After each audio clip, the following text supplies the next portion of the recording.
বাংলাদেশ ও ভারতের মধ্যে চলমান রাজনৈতিক অস্থিরতার আঁচ পড়েছে চিকিৎসা খাতেও।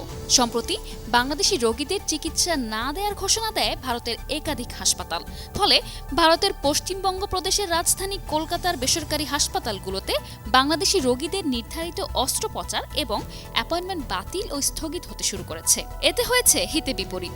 বাংলাদেশি রোগীদের অভাবে এখন মহাবিপাকে কলকাতার হাসপাতালগুলো। ঘটনার সূত্রপাত বৃহস্পতিবার।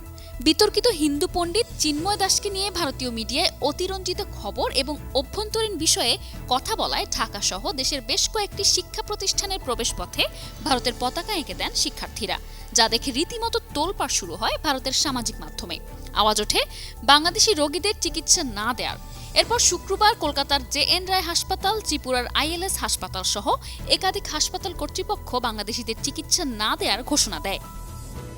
কিন্তু সাময়িক উত্তেজনার জেরে এমন সিদ্ধান্ত নিয়ে উল্টো ক্ষতির মুখে পড়েছে এসব হাসপাতাল।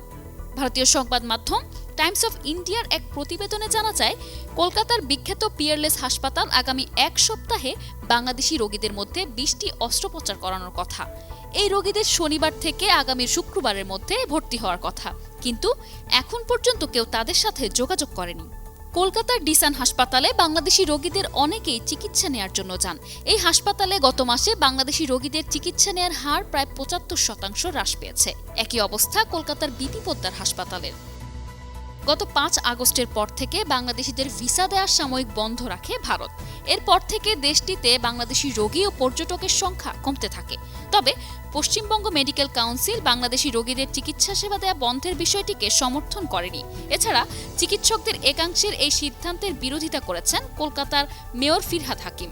যদিও চিকিৎসকদের অনেকে বলছেন, সম্পর্ক স্বাভাবিক না হওয়া পর্যন্ত বাংলাদেশি রোগী দেখা বন্ধ রাখবেন তারা।